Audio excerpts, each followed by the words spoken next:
Hola.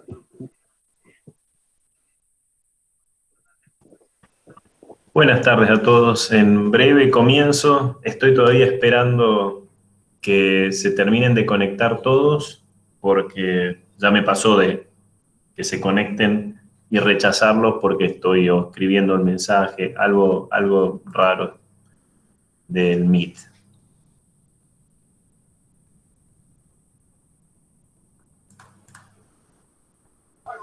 Buenísimo.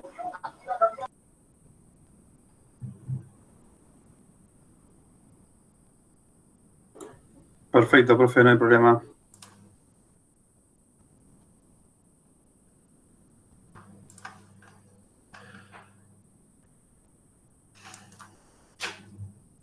Buenas tardes, ahora sí. ¿Me ven? ¿Me escuchan? Perfecto, buenas tardes, profe. Bueno, si quieren prender las cámaras pueden hacerlo, si no, no es problema. Ahí, Elizabeth, te veo acostada, pero te veo igual. Ahí va mejorando, ahí va mejorando. Eh, Al resto, no tengo, a ver, no, solamente, bueno, hola, Diego. No es necesario que prendan la cámara en principio. Bienvenidos a esta parte del curso. A ver, hoy vamos a empezar a hablar un poco, vamos a hacer una introducción a Big Data. Yo soy Edgardo Salvatierra, soy doctor en biología molecular, soy licenciado en genética y me dedico hace bastante tiempo a dos cosas, a la parte de genética y al análisis. Soy científico, más allá de los títulos soy científico. Y en mi carrera va a ser como ya 20 años que empecé a trabajar con análisis de datos, originalmente con mi profesión, analizando secuencias de genes y cómo se expresan los genes en distintas condiciones, particularmente en enfermedades. Yo empecé a trabajar en una época, digamos, empecé a trabajar alrededor del 2000, en una época donde las cosas se hacían como, se estudiaba de a uno, de a dos, un gen, dos genes, y estudiarlo significa analizar si está prendido, si está apagado, en la cantidad que está, si hay poco, hay mucho, en distintos lugares. Alrededor del 2003 aparece una técnica muy importante para la genética, en todo caso, para la investigación, para la ciencia, que son los microarrays, que nos permitieron empezar a analizar todos los genes al mismo tiempo. Todos los genes, y yo trabajé siempre bueno, trabajé en distintas especies, pero particularmente en esa época trabajaba en humanos. Eh, no sé, ¿alguien sabe cuántos genes tiene un ser humano aproximadamente? Cuando hablamos de genes, tienen números, no sé. ¿Qué se les ocurre? Si lo saben, mejor, díganlo, así no estamos... Ni idea, profe. Una idea, 23, no sé. por ejemplo, ¿qué son los genes? Pensemos qué son los genes.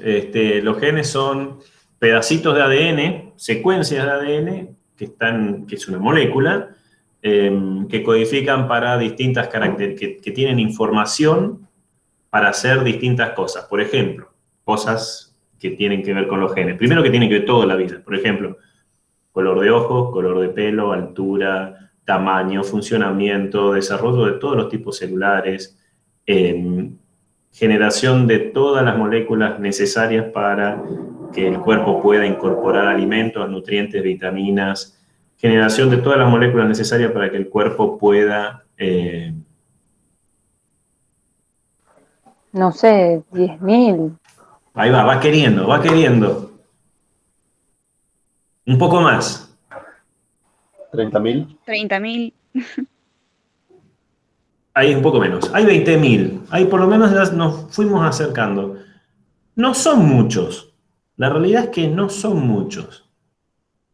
Con 20.000 cosas, tienen que imaginarse, por ejemplo, a ver, ¿cómo decirlo?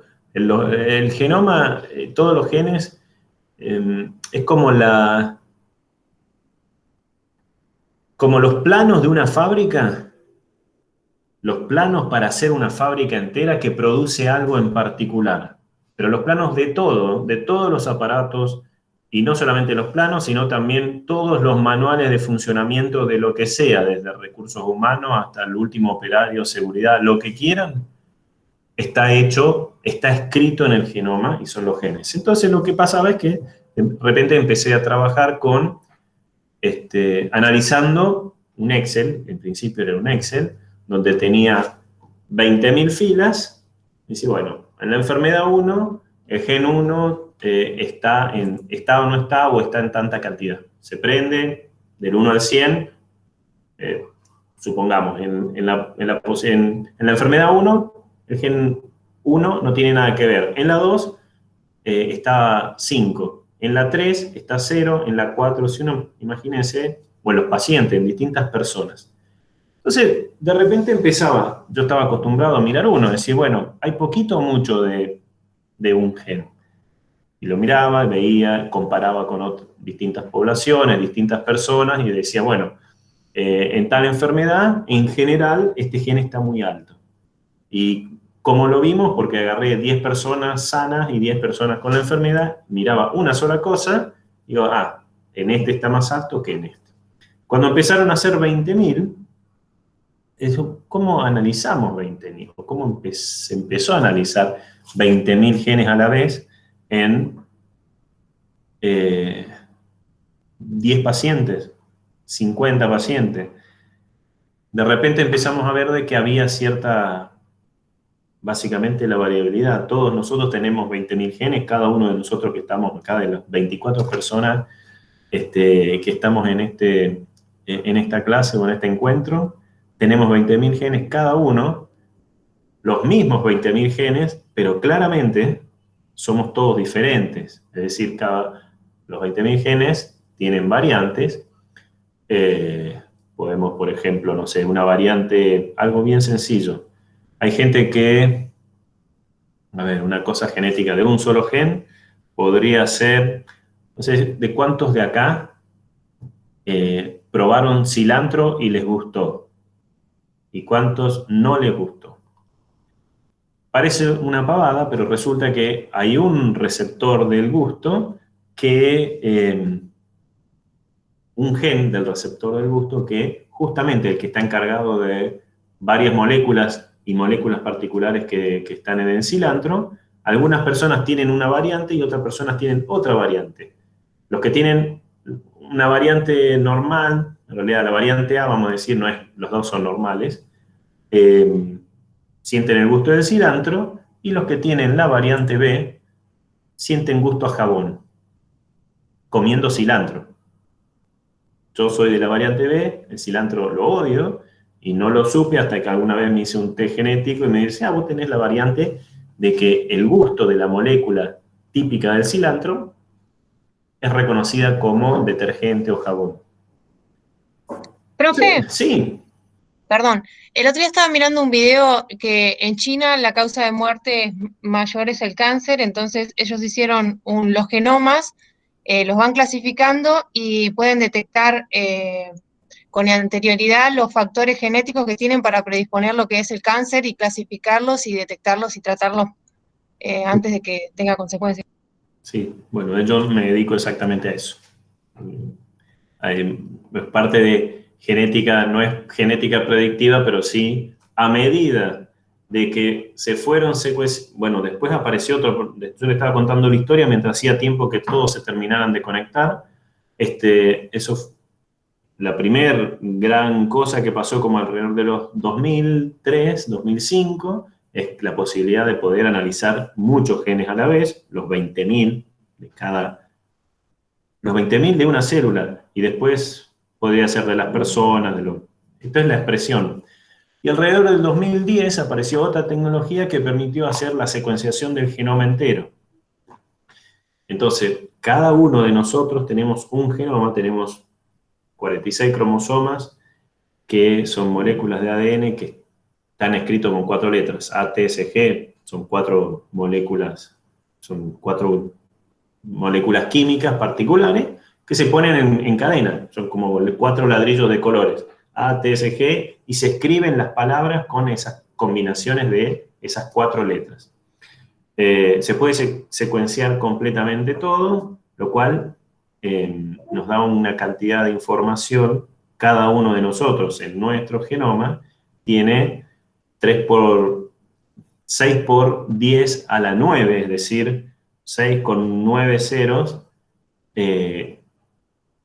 letras que nos componen, con los cuales estamos escritos. Nuestro genoma está escrito, es una copia de 3, no, digo 3 porque encima está copiado 2 veces. Hay 2 copias de 3 por 10 a la 9 de estas letras. Literalmente uno podría aproximadamente escribir, si tuviéramos que escribir cada uno del genoma de cada persona, son unas, se dice como unas 1000, los que son más grandes habrán visto alguna vez, bueno, una Biblia, vamos a una Biblia que por ahí mucha gente la vio, serían como aproximadamente 5000 Biblias escritas, una tras otra, solamente diciendo A, T, T, C, C, G, G, y eso correspondería a una persona.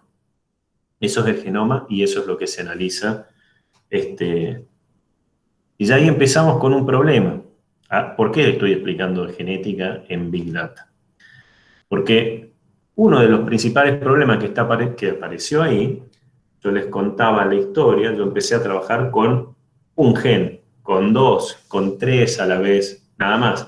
De repente salté a trabajar con 20.000. Y de repente, un poco más adelante, pasamos a trabajar con 3 por 10 a la 9, o sea, 3.000 millones de datos para cada persona. O sea, cada vez tenemos más datos y se fue convirtiendo como lo que tiene que ver acá en Big Data. En algún momento yo empecé a trabajar en una universidad que era una escuela de comercio, yo trabajaba con cáncer y buscando marcadores, exactamente para lo que recién preguntabas. Trabajaba con pacientes donde sacamos un pedacito del tumor, se analizaban su expresión de genes y decían, para estos genes funcionan estos medicamentos. Al mismo tiempo, al lado, mire, esto era una escuela de negocios, había gente que trabajaba en retail, gente particularmente de Falabella y de Jumbo, que tenían otras preguntas. Por ejemplo, fíjense en un supermercado, que fue el primer problema de Big Data que aparece fuera de la ciencia, digamos, de la biología. En un supermercado, ¿cuántos artículos diferentes tenemos? Imagínense un supermercado grande. Tenemos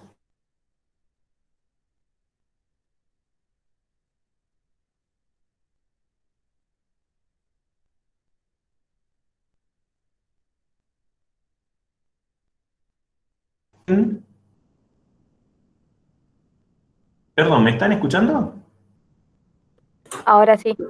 Recién se cortó, como que se tildó. Se había congelado un par de en segundos. general. Me salió, por eso les pregunto. Bueno, ¿hasta dónde escucharon? ¿O qué se Un cortó? supermercado tiene, y le faltó decir cuántos productos diferentes. ¿Cuántos se imaginan que tienen? Pensando más o menos como los genes, Bastante, sí. dependiendo del tamaño del supermercado, productos únicos. No digo la cantidad, sino productos únicos. 1500. 1500 tiene un almacén chino bien chico. Un Sí, supermercado, no sé, bastante, sí. Falabella, o no sé, un Walmart, un Jumbo, un Disco, un Carrefour, tienen 15.000, entre 5.000 y 50.000 artículos. Los hiper tienen alrededor de 27.000, 30.000 artículos diferentes.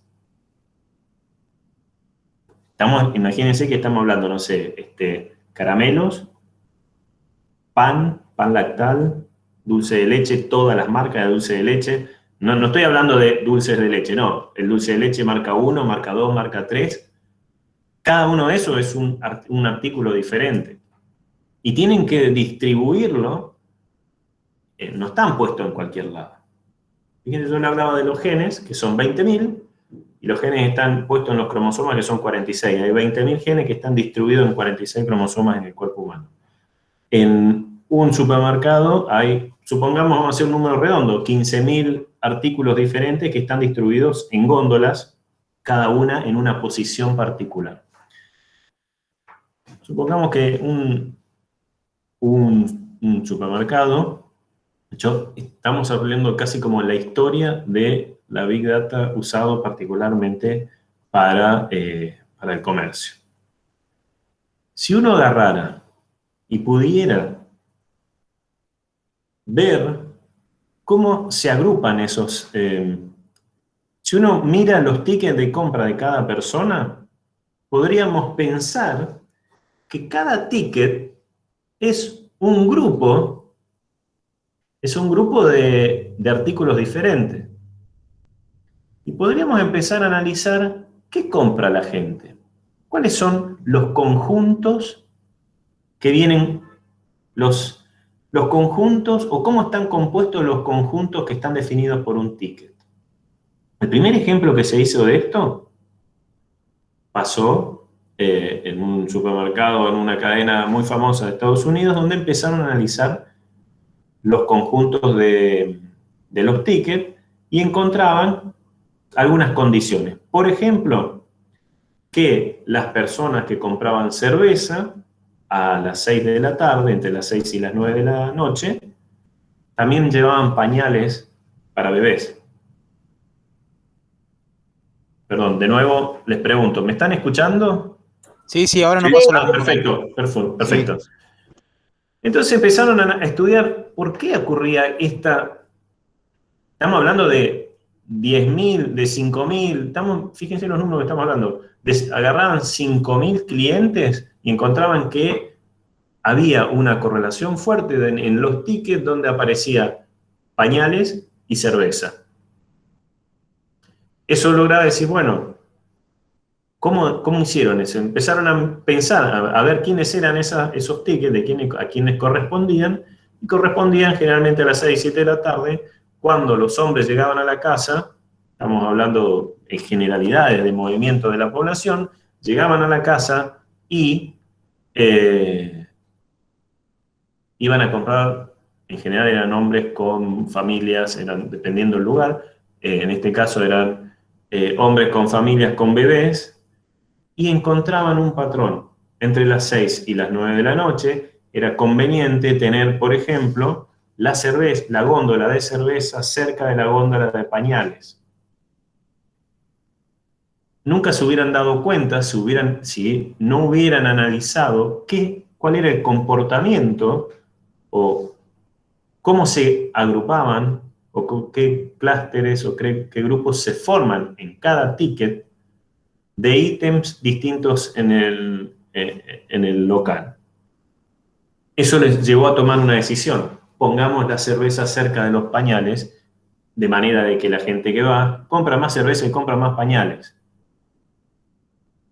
Eso fue uno de los primeros casos donde el análisis de Big Data fue muy bien útil. Me gustaría, si podemos ver. ¿Alguien tiene una pregunta, algo?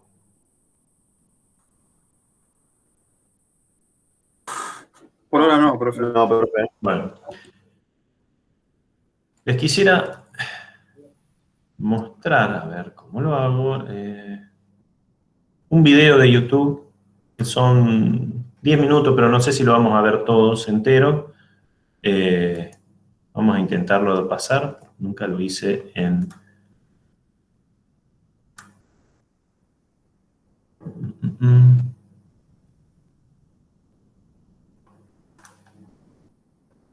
Pero todavía hay gente que se está conectando. Bueno, no lo voy a poder pasar porque está con mi otra cuenta. Vamos a ver si me pasó, si cambio la cuenta de acá.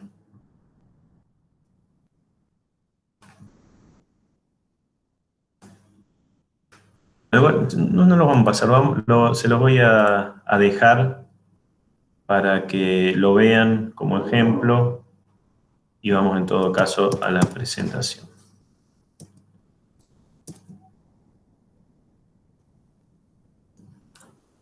Profe, ¿no quiere pasar el link por acá por el chat y lo miramos? Les puedo pasar el link. Igual les paso el link acá, pero igual sigamos.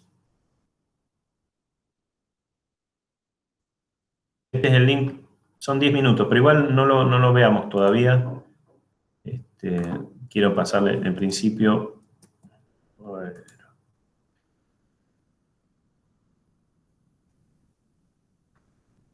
Está haciendo renegar como hace mucho. Disculpen la desprolijidad. Que yo soy del Zoom, no del Meet, entonces se me complica. Vamos a...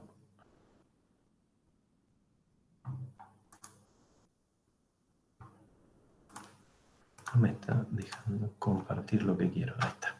Perfecto. Bueno. Estamos viendo la presentación.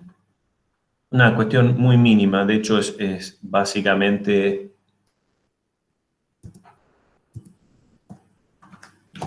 Muy mínima. De hecho, van a ver esta... ¿Están viendo la presentación? Sí, sí. Sí, se ve. Y me ven a mí también, supongo. Vamos a cortar el video por las dudas que no se ve. ¿Qué define Big Data? ¿A qué se le llama Big Data? De hecho, es una definición un poco extraña. Se generó a partir del 2012. Al principio tenía, y lo van a ver si lo leen por ahí, de hecho, en algunos videos que voy a subir, hablan de las 3 B corta. Con el tiempo se le fueron poniendo más B corta porque básicamente, ¿cuál es la definición de Big Data? Si yo, en el ejemplo que les decía, bueno, empecé a trabajar con 20.000 genes a la vez, ¿es mucho o es poco? ¿En qué momento deja de ser cantidad de datos? No sé, los clientes de un kiosco. Un kiosco promedio tiene 200, un kiosco no de lugares muy concurridos, tiene en promedio 200 clientes. ¿Es poco o es mucho 200 clientes? ¿Podríamos hablar de Big Data? No. Yo creo que es poco, pero por ahí puedes hacer Big Data cuando el cliente empieza a comprar, ve que compra sus datos y demás, y ahí se va incrementando el volumen de datos, creo. Tal cual, no hay una definición exacta de Big Data, sino que hay ciertas características, como primero el volumen. Bueno, si tengo más poca cantidad de datos, obviamente en volumen no es Big Data, no es gran. Una poca cantidad puede ser 5, 10, 100, 10.000, depende del problema. Otro tema es la velocidad. Velocidad es, supongamos, un banco. De hecho, es algo que podemos llegar a trabajar si queremos. Un banco tenemos un dataset de un banco con 150.000 clientes. Y tenemos los datos de los movimientos diarios de la cuenta de los 150.000 clientes. Es decir, tenemos por cada uno alrededor de 1.500 características medidas. Es mucho más inclusive que la biología, que todo, en ese caso. ¿Cómo lo transportamos de un lado a otro?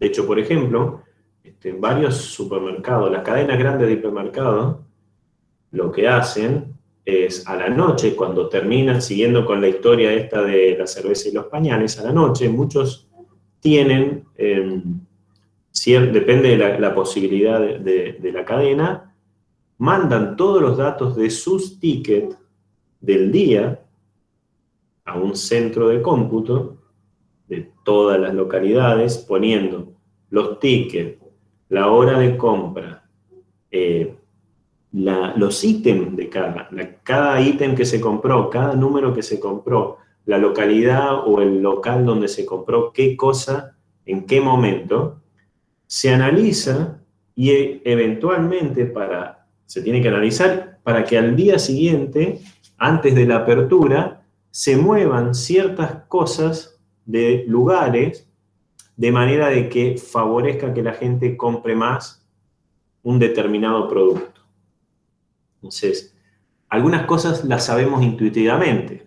Por ejemplo, lo que se pone más abajo, más arriba de la góndola. Todo eso se lo sabe intuitivamente, pero ¿cómo hace, no sé, las cadenas de supermercados, de hipermercados, para saber exactamente dónde poner qué producto sin que se pierda y que el cliente lo pueda comprar rápidamente?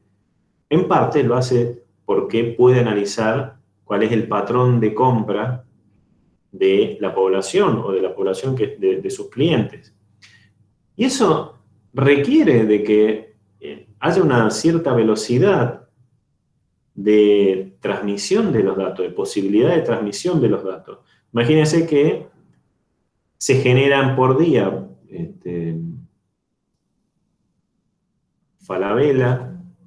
Disco y Jumbo generan por día entre 2 y 5 petabytes de cantidad de información.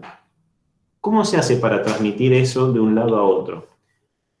Tardan horas en pasar los archivos tan grandes. Y después hay que analizarlos, es decir, hay una cuestión de velocidad, hay tanto volumen de información que es difícil que se traslade de un lado a otro, después es difícil analizarla y eventualmente dar una respuesta. Imagínense que digo, bueno, pasame los datos de cómo compraron hoy las cosas, los datos van a tardar 3-4 días en llegar al lugar de cómputo, te los analizo en 3-4 días y en una semana te devuelvo el resultado de cómo tendrías que cambiar los productos para mejorar la venta. Pero ya una semana no tiene sentido, porque era cómo lo tendría que cambiar al día siguiente. Pasaron 7 días de la necesidad. Entonces la velocidad es un tema. La otra cuestión es la variedad. Imagínense, en este caso, siguiendo pensando en la cuestión del supermercado, todos los datos que están asociados. La variedad de los ítems, producto, cantidad de producto, marca, hora, local donde se compró, la combinación, también existe eso, es decir, bueno, un dato es la combinación de este producto viene con este producto. Y ahí vamos agregando, esas son las B. Las primeras 3B eran volumen, velocidad y variedad. Después se le fue sumando alguna más como veracidad. Les doy otro ejemplo que pasa bastante. Imagínense veracidad. Supongamos hoy en pandemia, la mayoría de los bancos y locales te toman la temperatura con un aparatito de infrarrojo que no está validado de nada. Supongamos que al final del día todos tendrían que decir, bueno, mira, tenemos que mandar, y que es un poco como se hacen con las vacunas, tenemos que mandar la temperatura de cada una de las personas que medimos. La gran mayoría no usa el aparato como corresponde. Imagínense que tendríamos que pensar en algún sistema de que alguien cargue esos datos en algún lado para que esos... O sea, hay un problema de veracidad. Muchas veces, y eso es un gran problema que tenemos particularmente en este país, que muchas veces los datos no son verdaderos. Se llena más o menos la planilla. Muchas veces se puede, analizando, cuando empezamos a trabajar con grandes datos, decir, che, pero estos datos son todos iguales. Alguien puso el mismo número porque se lo sacó de encima. Entonces, hay que empezar a pensar en las cuestiones de, ¿los datos son reales? Sin datos reales es difícil poder sacar una información. La cuestión de viabilidad tiene que ver particularmente con la velocidad. Si yo necesito un dato para mañana mismo cambiar la combinación de todos mis productos para mejorar la venta, ¿es viable que me lo mandes en 7 días si yo lo necesito para mañana? Entonces, muchas veces sería muy interesante saber algo, pero tal vez es poco viable. El otro punto es, ¿cómo visualizamos? Si yo les digo, bueno, yo les estoy contando esta cuestión de los genes, de los productos, ¿cómo se los podría mostrar? En una tabla le digo, miren, estos 1500 productos habría que cambiarlos en estos 1500. O sea, la visualización es otro tema muy importante. Cada vez hay mucho más cantidad de datos y que de alguna manera tienen que ser procesados para que la persona, el que necesite esa información finalmente que emerja del análisis de los datos, pueda entenderlo. Y bueno, ¿y cuál es el valor de todo esto? Eso nos empieza a generar preguntas como, bueno, ¿qué información queremos obtener cuando tenemos grandes cantidades de datos? ¿Cómo obtenemos estos datos? ¿Los tenemos? ¿No los tenemos? ¿Cómo los vamos a colectar? Cada una de estas preguntas van a afectar alguna de estas características de la Big Data. ¿Dónde los almacenamos? Estuvieron viendo, en el tema anterior estuvieron viendo Cloud Computing y estuvieron viendo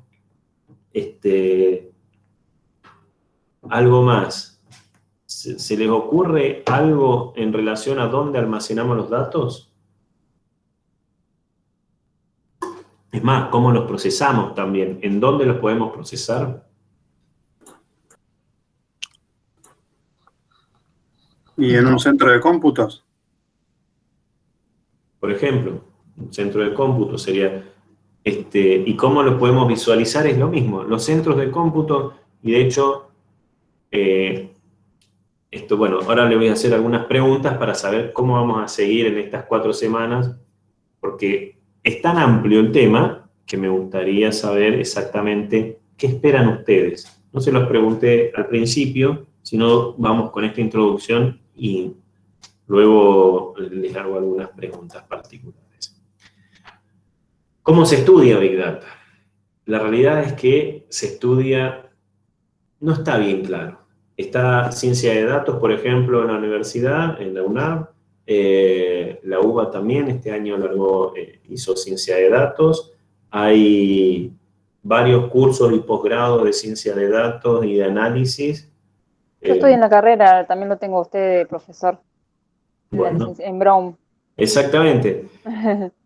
Todo esto, hasta hace muy poco, no existía y de hecho todavía se lucha bastante en el mundo de la ciencia de datos si está bien o no está bien tener una carrera específica. ¿Por qué? Porque es muy variado lo que se puede hacer. De hecho, hasta ahora la mayoría de la gente que venía, por ejemplo, algunas carreras particulares que estaban acostumbrados a pensar en movimiento, a pensar en grandes unidades de datos, por ejemplo, la física. La física más clásica tenía que pensar, y mucho de la física, desconozco, no trabajo en eso, pero mucho de la física tenía que ver en, bueno, cómo analizamos el movimiento de los átomos, no de uno, de muchos. Cómo analizamos, de hecho hay muchos físicos que se dedican, por ejemplo, al movimiento de las partículas y que han pasado a decir, bueno, trabajamos en flujo y analizamos el movimiento de las partículas, pero en vez de pensar en partículas, pensamos en personas en un ambiente o en algún edificio en particular, podríamos analizar cómo diseñar, de hecho hay muchos trabajos físicos que trabajan en el diseño de los shoppings, pensando en cómo es el flujo del movimiento de la gente para que todos puedan llegar a todos los locales fácilmente, eventualmente todos puedan salir fácilmente si existe la necesidad de salir. Bueno, necesita matemática por detrás, y hay muchas otras formas de entrar que hoy son la mayoría, Pero en general, y de hecho los grandes, que yo un poco estoy en contra, pero si empiezan a ver gente muy importante en todo esto, van a decir, no, importante, estamos hablando, no sé, Bill Gates, Elon Musk, dice que no, que ahí empezó a correr una idea de como que no es necesaria la universidad para esto, no es necesario estudiar formalmente. Claro, una vez que ya tenés 20.000 programadores y trabajando para vos, no es necesario estudiarlo, pero para nosotros todavía es importante. Y en este caso, por ejemplo, ¿cómo nace un poco? Yo le pongo ahí Google, todos conocen Google, pero no sé si alguien conoce, por ejemplo, esta segunda, que es Kaggle. ¿Alguna vez, alguien lo escuchó alguna vez? Yo no, profe. No. Es muy interesante. De hecho, vamos a intentar ir ahí. Kaggle es una... A ver, ¿cómo nació esto de Big Data? O una gran parte. Nace por lo siguiente. A ver, por lo siguiente. No sé si alguna vez... Antes de que Kaggle, vamos a ver ImageNet. Hace unos 10 o 12 años atrás, por ejemplo, algo de Big Data, yo le estaba contando, perdón, Big Data como ítems de cosas y números, pero Big Data, por ejemplo, también tiene que ver con análisis de imágenes. Al final, todos son datos. Una imagen, básicamente, es una representación bidimensional de colores. Si uno en el caso de una imagen digital, es una grilla donde cada cuadradito, cada píxel tiene un valor. Si la imagen es en blanco y negro, el valor será una intensidad de blanco a negro, dependiendo de la profundidad. Va a haber distintos pasos, puede ser 0, 1, 2, hasta 255, dependiendo las gradaciones de intensidad. Si es en color, particularmente en imagen digital, cada píxel tiene 3 valores, un valor de verde, un valor de rojo y un valor de RGB, de azul. Eso es RGB, red, green y blue. Y para cada píxel tenemos tanto de verde, tanto de rojo y tanto de azul, y me da la imagen. Lo que ustedes están viendo en este momento, que es esta página de internet, básicamente lo que es una representación bidimensional donde cada uno de los píxeles tiene un valor. En este caso tiene 3 valores, pues es de color. En el 2012 se empezó a analizar una serie de... Se largó de hecho una competencia mundial donde Google agarró y armó una base de datos que se llama ImageNet. Una base de datos que en este caso acá te lo dice, tiene 14.197.122 imágenes, en que cada una de esas imágenes hay 21.000 ítems. Hay alguien, en ese momento hubo mucha gente que se ponía y miraba la imagen y decían, en esta región hay un gato, en esta región hay un perro, en esta región hay un zapallito, en esta región hay un auto, en esta región, y cada imagen tiene una etiqueta que indica qué hay en esa imagen. Y se dijo, bueno, si tenemos esta cantidad de imágenes con estas etiquetas, ¿cómo hacemos cómo podemos diseñar algún programa, algún algoritmo de alguna manera que me indique, a las cuales yo le pueda enseñar una imagen y aprenda, y ahí empieza dentro de Big Data, porque tenemos suficiente cantidad de datos, imágenes con datos, para poder enseñar algún programa, y eso ahí fue como el puntapié para la inteligencia artificial, enseñarle algún programa que diga, bueno, a partir de esta imagen, ¿cuál es el patrón que me llega a decir que esto es un gato o un perro? Lo mismo pasa, por ejemplo, ¿dónde está? Con Kaggle, es hecho de ahí, se armó otra, acá yo estoy dentro de mi usuario. Es una página donde tiene todas las competencias, o de hecho se empezaron a hacer competencias, donde uno puede, de distintas cosas, competencias de, por ejemplo, a partir de los datos del Titanic, utilizar algún tipo de, en este caso de Machine Learning, para poder enseñarle al algoritmo a discriminar quiénes son las personas que se van a salvar o no. Entonces, nosotros ya sabemos, en este caso ya lo sabemos, tenemos la lista de todos los pasajeros del Titanic, literalmente, si yo entro acá, y es una competencia. La competencia, lo que sí, desde ya le digo, los que vayan a trabajar acá, tienen que aprender inglés.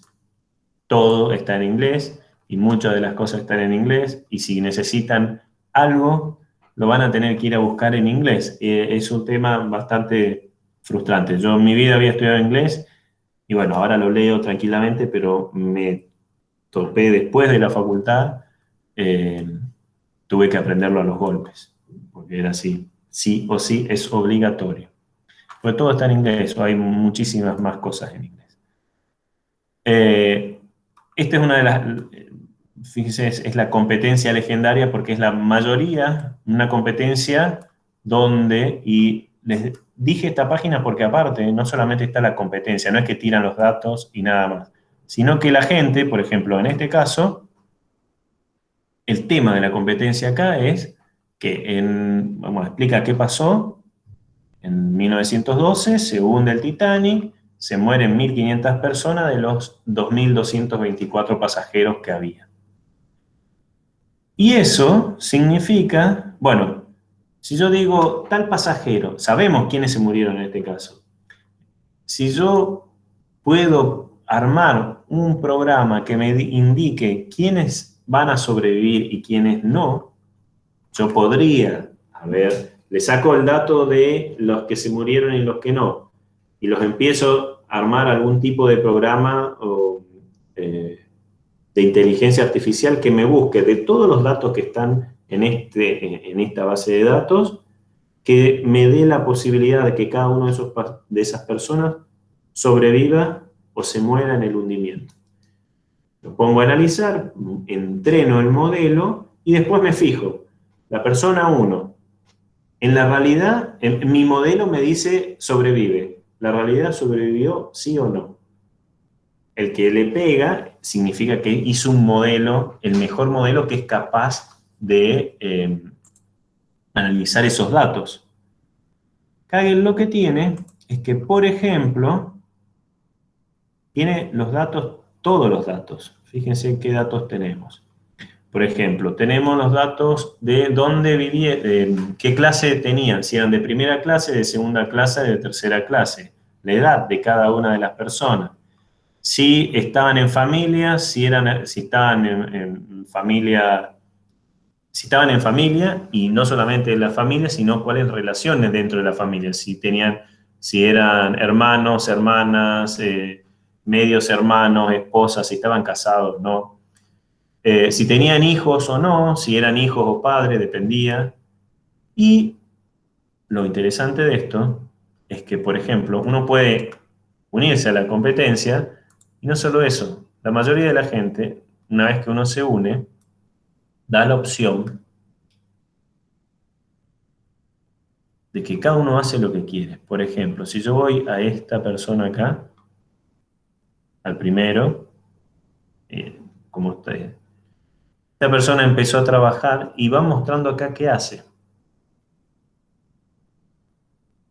importó el paquete, es decir, con qué programa lo va a usar, qué es exactamente la programación exacta de lo que fue haciendo, y en este caso lo hizo con un lenguaje en particular que se llama Python, y está todo lo que hizo tal cual, y al final, bueno, cuanto sobre todo exactamente uno puede seguir esto, lo puede replicar, y es el trabajo de la persona y la manera en que pensó en analizar esto. A ustedes les puede parecer una pavada que sea, en este caso, la clasificación de personas que sobrevivieron o no al Titanic, pero lo importante de esto es que sirve para otras cosas. Por ejemplo, si ustedes tienen todos los datos de un cliente y saben un montón de cosas, no vamos a pensar si se muere o no, sino si compra o no compra un determinado producto. Si tienen todos los datos del movimiento de una cuenta bancaria, es decir, a esta persona le ofrecemos o no le ofrecemos una tarjeta de crédito o un crédito.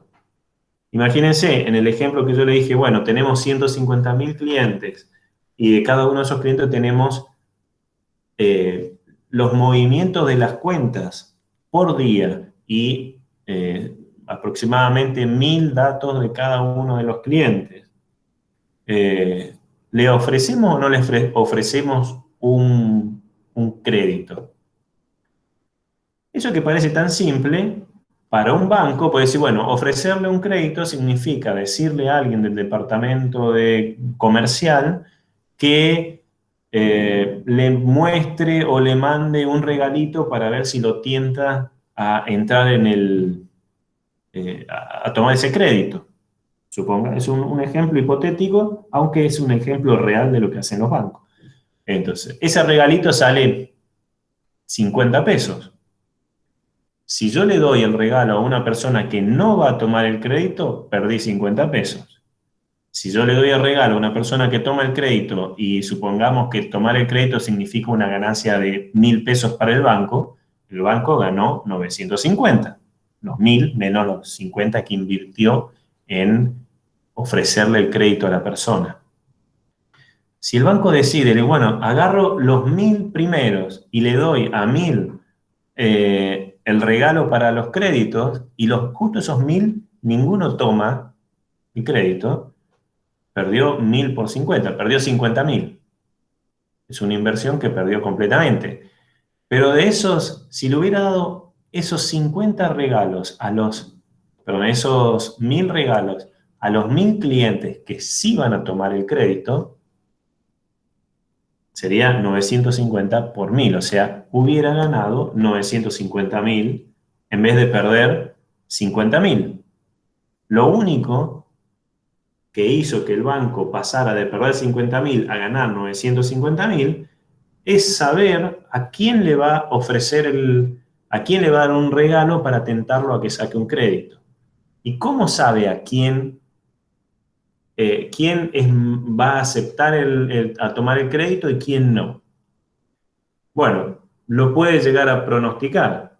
Tiene todos los datos de todos los que tomaron créditos y todos los datos de todos los que no tomaron créditos. Y ahora, imagínense, 150.000 personas diferentes con 1.000 datos por día por varios años, todos los días sabiendo si la persona hizo débito, crédito, si usó la tarjeta, si compra, si no compra, la edad que tiene, si viajó, si no viajó. Todos esos datos le pueden dar un indicio cuáles son los datos importantes para definir qué personas toman un crédito y cuáles son los datos que no son importantes para eso, o cuáles son los datos importantes para definir qué personas no toman el crédito. Si yo lo puedo definir a priori, para el banco es perder 50.000 o ganar 950.000. Para el del kiosco también, si vamos al caso. Estoy hablando un ejemplo de un banco que gana mucha plata, pero bueno, parte de la ciencia de datos está en todos lados. Otro tema de ciencia de datos, que no tiene que ver, en este caso le estoy mostrando el ejemplo del Titanic, si muere o no muere. Tenemos otro ejemplo, si toma o no toma un crédito, y ahí hay un gasto de plata y hay una ganancia. Si, por ejemplo, imagínense Netflix o YouTube, cuando ustedes eligen ver un video, ¿qué hace YouTube, por ejemplo? Abajo le va sugiriendo un montón de otros videos, similares o diferentes. Si YouTube les muestra videos aleatorios que ninguno les guste, que ninguno nos guste, veo el primero que yo quiero ver y apago y me voy, porque los que me propone, de los miles de millones que hay, no me sirve ninguno. Y dejo de estar en la aplicación. Ahora, si YouTube me ofrece un video que a mí me guste, lo voy a ver. ¿Y cómo se da cuenta que a mí me guste? ¿Qué datos tiene míos? Ahora les pregunto para no sentirme tan solo. ¿Qué datos tiene mío YouTube? Datos Y en la de primer repetición, lugar en la búsqueda. tiene, videos que viste antes. tiene nuestro consentimiento. Entonces, si nosotros nos ingresamos y ellos Piensen que tienen, YouTube es de Google también, ¿no? tienen el consentimiento de ver todo lo que nosotros tenemos por su política de privacidad, es más fácil Claro, saber pero es más todo lo que fácil, hacemos. tiene datos nuestros. Claro. Tiene datos. Por ejemplo, sabe quiénes somos, nuestra edad, tiene la historial de lo que vimos, si nos gusta, no sé, fútbol, si nos gusta deporte. ¿Deporte qué tipo de deporte? Nos gusta fútbol. Si nos gusta fútbol, ¿qué tipo de fútbol? Porque hay muchos tipos de fútbol. Si vemos siempre, no sé, la Liga Española, si vemos específicamente a un jugador en particular, entonces me va a poner. Lo mismo pasa con Netflix. Netflix es exactamente igual. Para que una aplicación sea exitosa o no, tiene que tomar datos y tiene que mostrarte,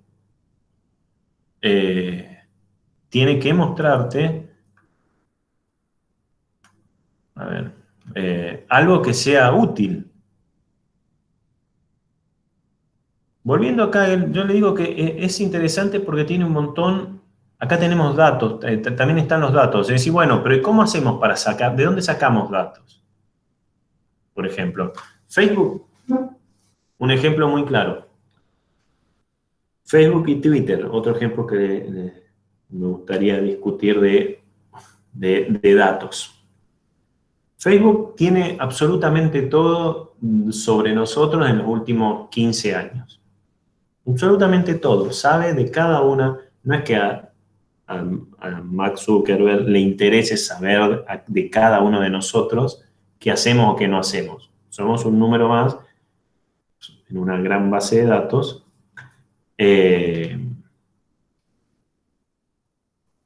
Una gran base de datos donde sabemos absolutamente de todo. Si Facebook nos empieza a ofrecer cosas que a nosotros no nos gustan, lo que vamos a hacer naturalmente es dejar de estar en Facebook.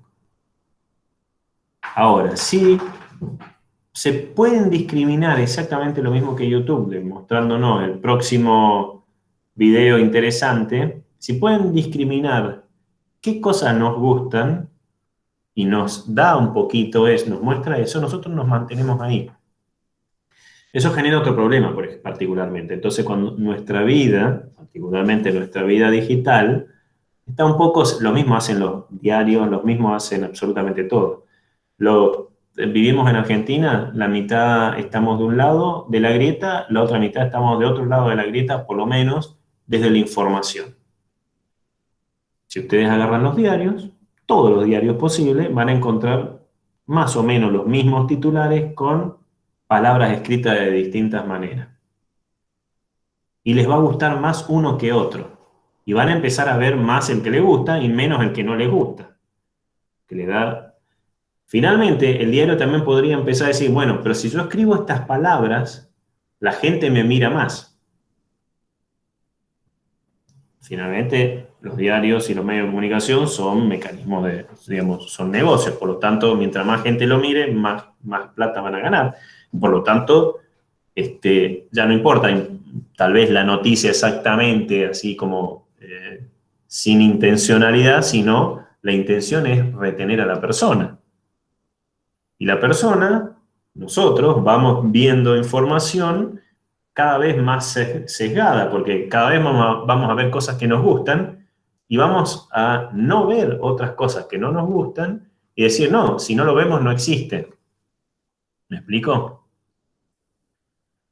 Pasa, por ejemplo, Facebook pasó particularmente en las elecciones, y de hecho en Europa se vio en las elecciones de Inglaterra, donde una empresa le compró los datos a Facebook de los usuarios de Inglaterra y empezó a analizar cómo eran los patrones de la información que veía y con quién se relacionaba cada uno de Facebook.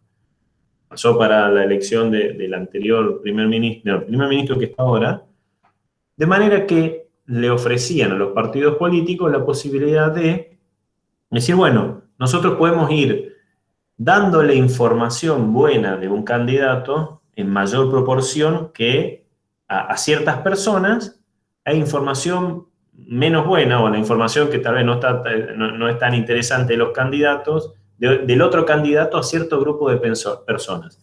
Si yo ya tengo una cierta inclinación política, mira mi Facebook y dice, esta persona le dio like acá, se junta con aparece con tal persona, por lo tanto, suponemos que tiene cierta inclinación política. Le mostramos lo bueno de este candidato y lo malo del otro, y va a estar convencido de que el candidato que va a votar es el mejor del mundo. Si lo hacemos en millones de personas, finalmente está convencido de que hizo un buen voto. No importa que tal vez no lo pensamos exactamente, perdón que me estoy metiendo en política, es casi como un pecado entrar en política, pero no es política, sino es cómo el Big Data es capaz de de mostrarnos lo que a nosotros nos gusta. En un caso es, uy, qué bueno, el videíto que sigue de YouTube es el que yo quiero y me quedo, o Netflix me recomienda seguir con tal serie porque todas las que vi anteriores son similares y me va a gustar, digo, qué bueno, me quedo, voy a seguir viendo acá en vez de apagar e irme a hacer otra cosa. Mientras más tiempo me retengan ahí, después se puede usar, por ejemplo, para manipular el voto. O, por ejemplo, uno podría decir, bueno, ¿cómo hacemos para predecir si sabemos todos los, por ejemplo, en este caso, un ejemplo de predicción de ataque cardíaco? Tenemos los datos en este caso, estos son pequeños, tenemos los datos a ver si lo tengo, tenemos los datos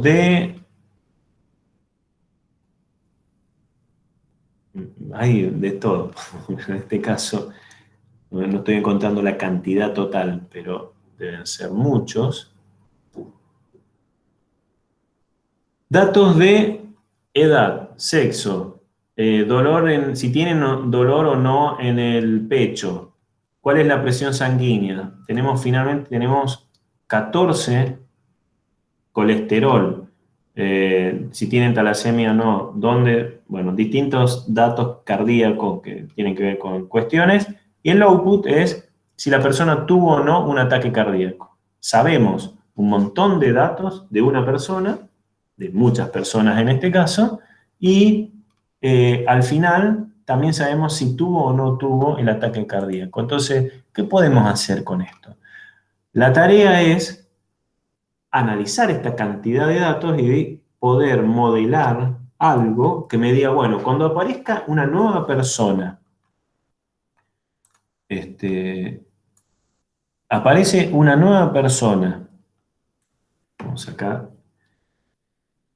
sabiendo los datos de ¿cuáles son de la población de los que tuvieron un ataque cardíaco? ¿Cuál es la probabilidad de que tenga un ataque cardíaco o no? En este caso, fíjense, acá de nuevo, estamos en la parte, esta persona hizo este análisis también usando, en este caso, Python de nuevo. Podemos ver exactamente qué hizo, tenemos los datos son así, la edad, el sexo, 0, 1, si es hombre o mujer, 0, 1, el output, si tuvo o no tuvo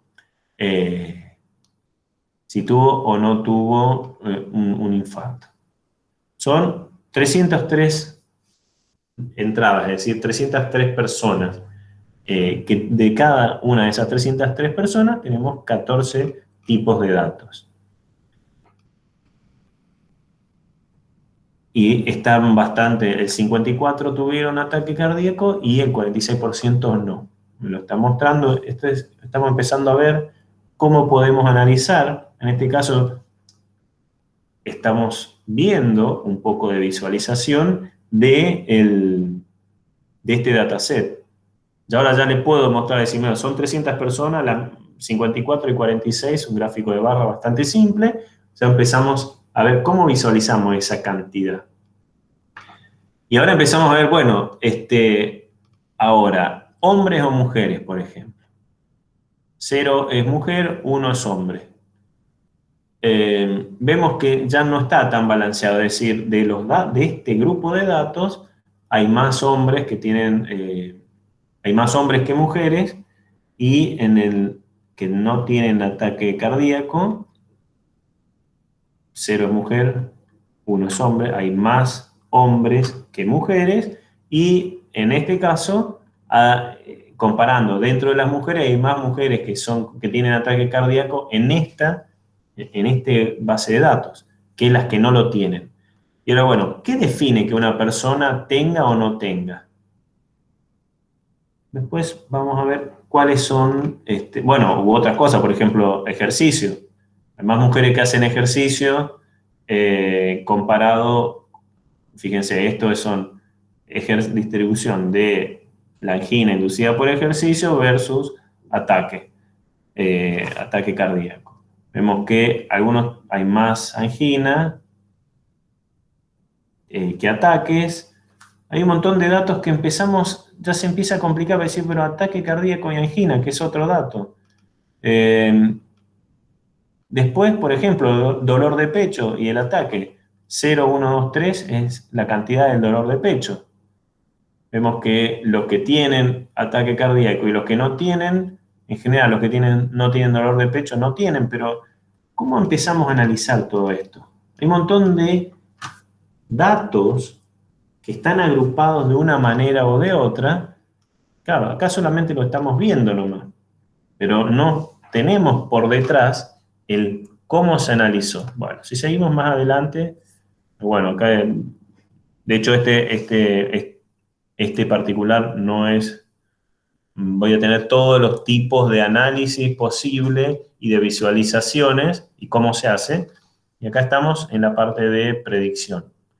Usó una técnica particular que se llama Random Forest y le dice a la técnica, bueno, tenemos estos datos, a partir de estos datos, ¿cómo podemos predecir si van a tener un ataque o no? Se toman una porción, se le borra la columna de donde está si tiene o no tiene ataque, y se busca un modelo que me indique exactamente la probabilidad de cada uno de estos de tener o no tener un ataque. Después se mide si es verdad o no es verdad. Es exactamente lo mismo que si muere o no muere del Titanic. Y en este caso llega a tener una predicción de, por ejemplo, True Level es si realmente lo tiene, y esto es la predicción. Predijo 24 que no iban a tener y 24 no tuvieron. Predijo que no iban a tener y 4 estaban predichos como que no iban a tener, pero sí tuvieron un ataque. Es decir, se equivocó por 4 de 28. Y al revés es, este grupo de personas predijo que iban a tener un ataque y sí lo tuvieron, Y 5, que predijo que iba a tener un ataque, no tuvieron un ataque. Se equivocó en 5. Es decir, se equivocó en estas 9. 5 que le erró diciendo que no tuvo y sí tuvo, y 5 que le erró diciendo que tuvo y no tuvo. Lo contrario. 9 de 60 aproximadamente. Entonces, de hecho, esto es una predicción del 90%, la precisión del 86%. Es decir, la próxima vez que viene un paciente, se le mide estas 14 condiciones, inclusive en este análisis después se le miden estas 14 condiciones, la edad, el sexo, el dolor en el pecho, y al final, es decir, esta persona tiene una probabilidad de tener un ataque cardíaco de un 80, un 90, un 72, depende las condiciones, se puede predecir exactamente. Kaggle es uno de los lugares donde se puede ir a trabajar, donde se puede ir. De hecho, fíjense los que están en ciencia de datos y todos los que están acá, les sugiero que entren a Kaggle, porque inclusive tienen cursos para hacer cada una de las cosas. Absolutamente de todo. Todo lo que quieran, tienen cursos usando los datos que están acá. Y esto es una plataforma que de hecho es, fíjense, todo esto está considerado el campo de Big Data. Absolutamente todo. Por ejemplo, bueno, visión. Cuando la mayoría de los teléfonos hoy, cuando uno saca una foto, hace unos años atrás, había una empresa que hacía lo siguiente. Miraba en los shopping particularmente, yo por lo menos lo viví en Chile, sacaba como una fotito, o cuando uno te ponían un aparatito donde se podía sacar una foto con una especie de selfies, antes de que pareciera que todos los teléfonos tuvieran una buena cámara. Entonces te la mandaban a la foto lo más bien, y lo que miraba en esas selfies, el dato que se quedaba la empresa, era a dónde estaban apuntando los ojos de la persona que se sacaba la selfie enfrente de una vidriera. Y entonces le daba el dato al negocio que tenía esa vidriera, diciendo que cambiara de lugares los productos que estaba mostrando, de manera porque la gente los miraba o no los miraba, que cambiara el precio, por ejemplo. Todo eso era Big Data. Lo único que hacíamos, nos sacaba la fotito, pero te lo llevaba y lo podías publicar en Facebook de hace 15 años atrás. Pero lo interesante es que la empresa se quedaba con un dato, el dato de qué estabas mirando en la vidriera. Lo que está viendo una persona no es un problema, pero digamos, no es muy relevante. Si pasan 100 personas y miran particularmente a un lugar de la vidriera, es porque hay algo interesante. Y ese dato le sirve a la empresa, al negocio, de decir, bueno, pongamos ahí algo que queremos vender, por ejemplo. Volviendo un poco a la presentación, porque me imagino que están sintiendo como que, ¿qué es esto? Es una clase un poco desorganizada, pero porque personalmente creo,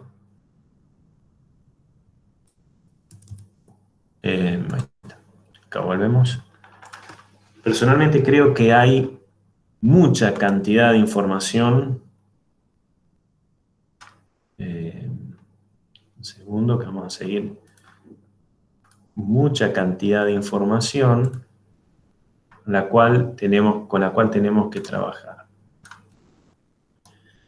Lo que yo les contaba hace unos minutos sobre ImageNet, que es básicamente un challenge, un desafío que se largó mundial.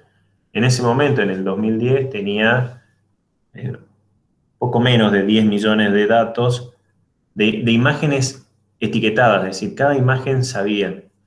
Imagínense que en ese momento la idea estamos hablando de hace casi 11, 12 años atrás, la capacidad de computadora, en este caso unos griegos y un americano, encontraron un modelado usando unos procesadores gráficos.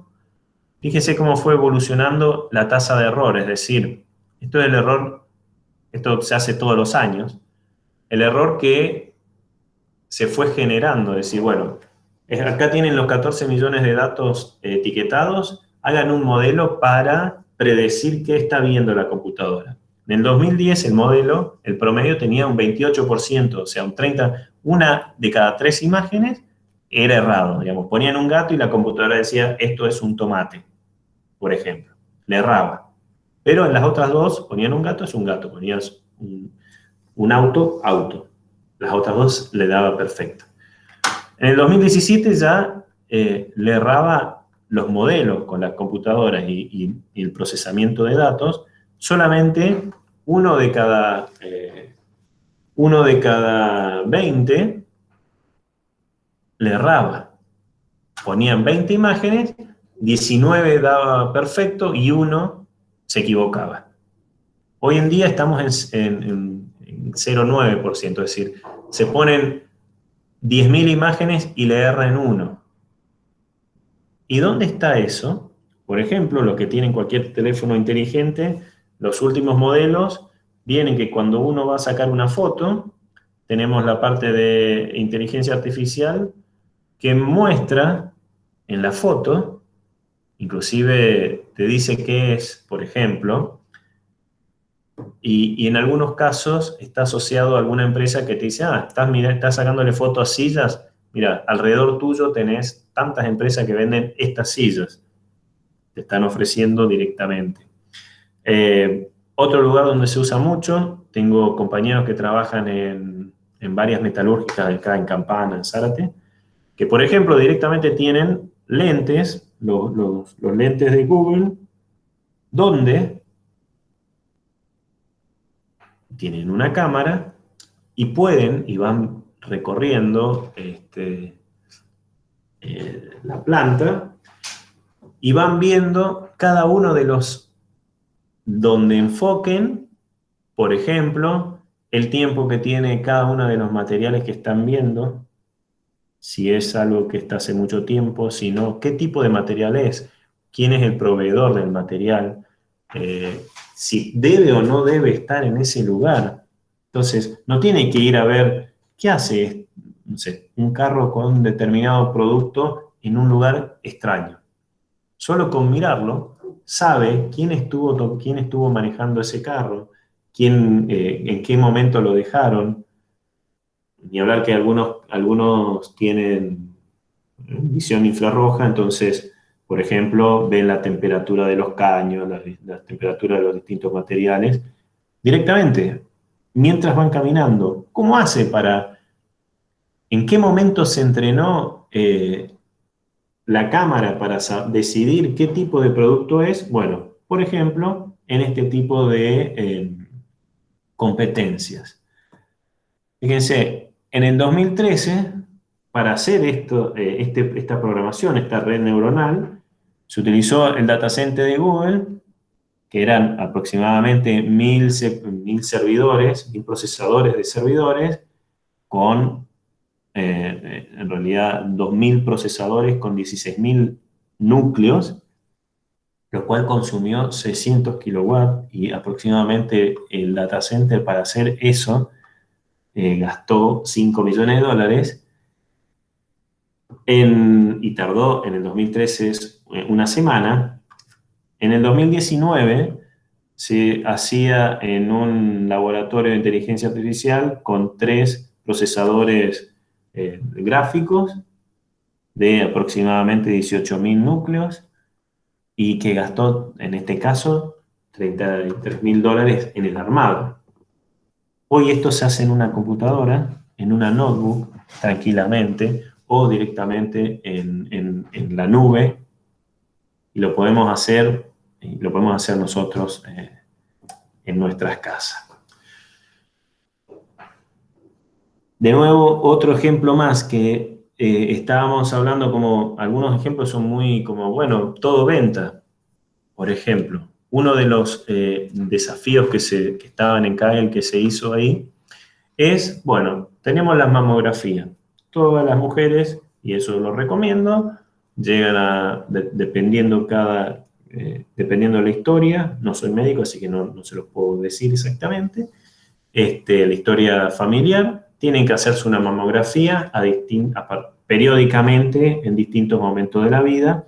¿Por qué? Porque la detección temprana de cáncer de mama es lo mejor para removerlo y listo, se curan y no hay ningún problema. ¿Qué pasa si, por ejemplo, en este caso pasaba que se veía que cada 1000 mujeres que se hacían una mamografía, solamente 5 tenían cáncer. 5 eran detectados con cáncer que lo tenían. Sin embargo, aproximadamente el 10% tenían que hacerse una segunda mamografía porque no quedaba claro si tenían o no tenían. Fíjense, de cada 1000, 100 tenían que hacerse 2 veces la mamografía y de esos 1000, solo 5 realmente tenían algo extraño. Entonces, había 95 mujeres que le estaban haciendo 2 veces una doble mamografía innecesariamente.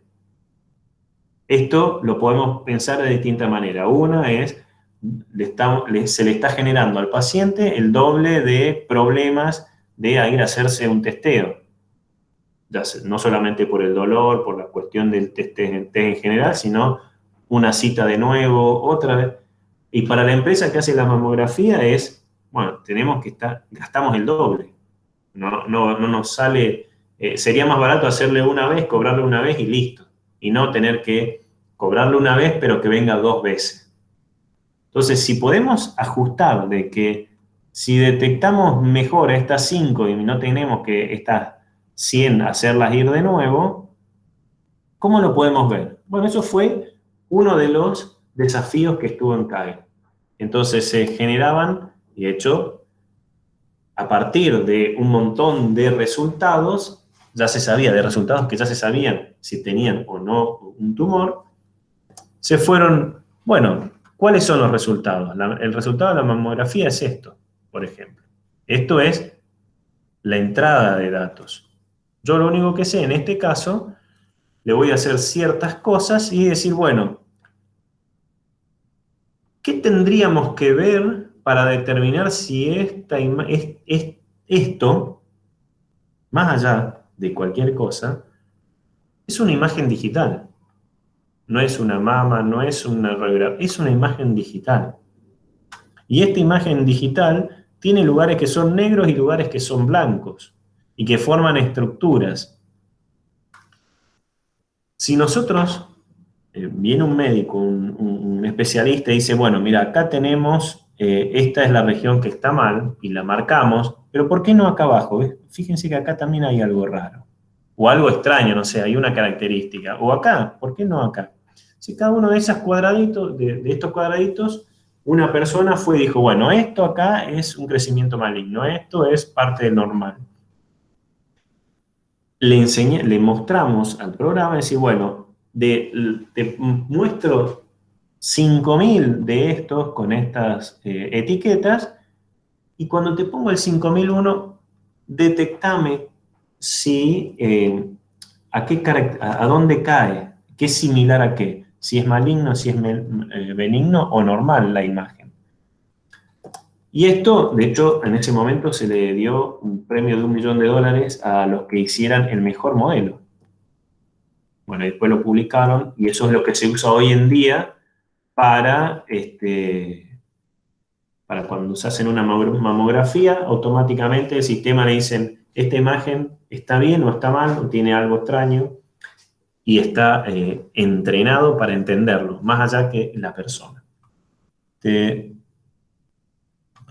Vamos a parar un segundito acá, ¿puede ser? Los escucho. Le damos 5 minutos de recreo y vuelvo. Y volvemos y quiero escuchar algunas palabras de ustedes. ¿Puede ser? Bueno, Bueno, ahí nos Bueno, vemos. sí.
Bueno, mientras esperamos hasta las y 35, si alguien quiere hacer alguna consulta, vamos a parar un poquito acá, pero los escucho.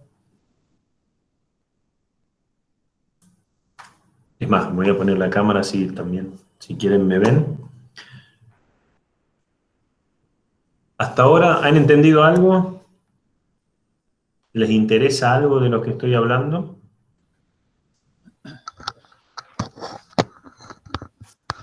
Y de paso cuéntenme cuál es su interés, así puedo darle un poco de direccionamiento para las próximas clases y las próximas tareas que les quiero dar. Como recuerdan, esto es enorme, esto es Industria 4.0, imagínense, particularmente en lo que es en industria, o a lo que originalmente o lo que se está yendo en industria hoy en día también. Por ejemplo, en la determinación de cuáles son los mejores proveedores, hay algunos problemas. Por ejemplo, cualquier industria, estamos hablando de industria pesada, ¿no? Cualquier planta tiene que tener repuestos y materiales para lo que está produciendo. Tener una cantidad suficiente de materiales en un depósito es un problema. O sea, está bueno tener mucho material, pero es un problema, no lo podemos tener mucho tiempo, tiene un costo, tiene el costo de depósito, el costo de comprado, el costo, y muchos costos que se podrían ir achicando. Si tenemos, ¿cómo sabemos cómo achicarlos? Por ejemplo, podría ser saber cuáles son todos los datos posibles asociados a un proceso en particular y poder encontrar, bueno, estamos seguros que después de cierto evento, de repente vamos a necesitar un producto en particular. Tengamos ese producto por las dudas, supongamos que es algo que se vence.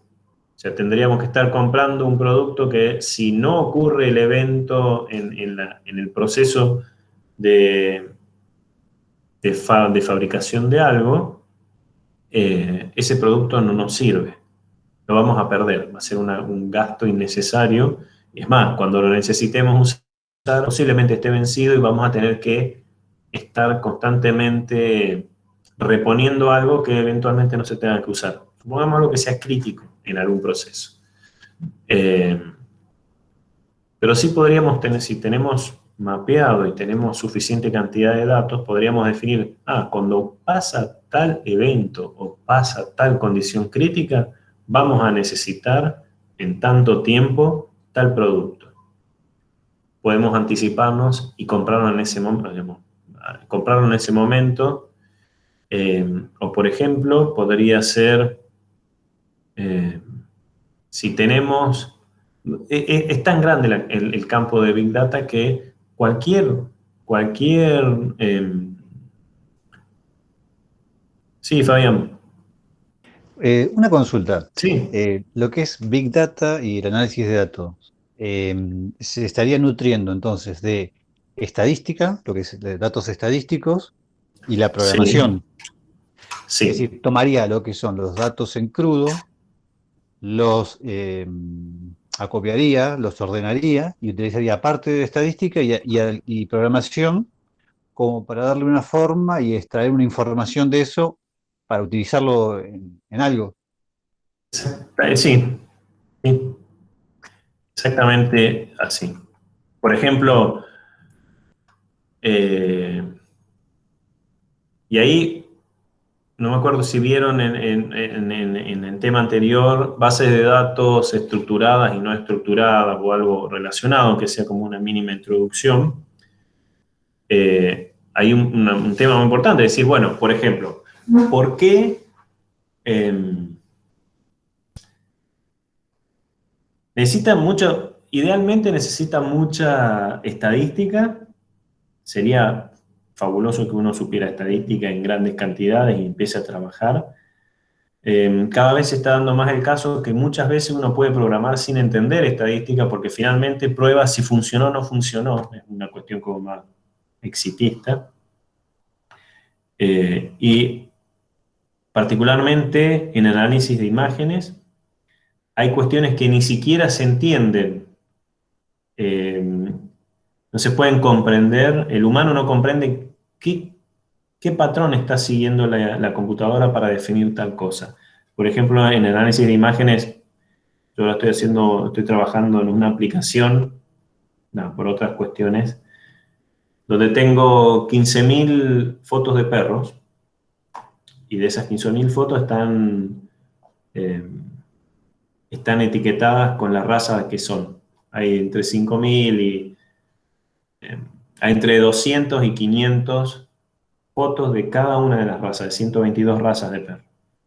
Mi idea es, bueno, ¿cuál es el patrón? O diseñar una aplicación que sacándole una foto o mirando con la cámara del televisor, del teléfono, me pueda decir qué raza es.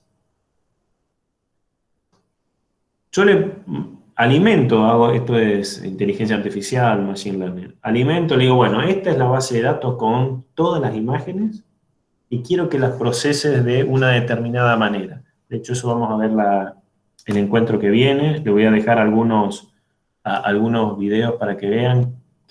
Y de hecho hay un canal que para mí es uno de los mejores.